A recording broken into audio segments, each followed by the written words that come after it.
കീഴടങ്ങി കൈ പൊക്കാ പിന്നെ വെടിവെക്കരുത്.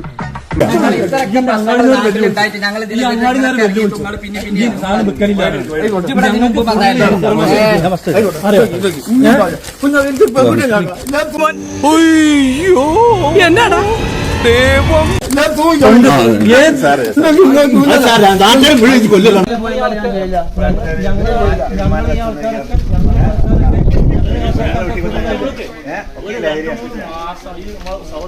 കൊല്ലം പോലെ എത്ര വട്ടം പറഞ്ഞോ ഇപ്പൊ സംസ്ഥാനം എന്റെ ഏരിയയിലാണ് നമ്മളെന്നെ കാണുമ്പോൾ ചിരിച്ചിട്ടുണ്ട് ഇത് വർത്താൻ പോലെ. പക്ഷെ എന്താ ഇത് ബുക്ക് ഉണ്ടെന്ന് ഇതിന് 2-3 വട്ടം പോകുമ്പോഴും ഇവർ പറഞ്ഞു പറഞ്ഞപ്പോ നമ്മള് നാട്ടുകാരും ആൾക്കാരാ അപ്പൊ മോനെ പറഞ്ഞു നമ്മളൊക്കെ നടക്കുന്ന ആൾക്കാർ അപ്പൊ പറഞ്ഞപ്പോ ഇതെന്താ പറഞ്ഞു ഇവരോട് പറഞ്ഞതാ ഇതിന്റെ അടുത്തില്ല ഇതിന്റെ അടുത്ത് ആൾ വന്നാലും പറഞ്ഞു ഇവിടെ പറഞ്ഞു രാത്രി 7 സമയത്ത് വന്നാലും ആൾ വന്നാലും നിങ്ങൾ കുടിച്ചോളി.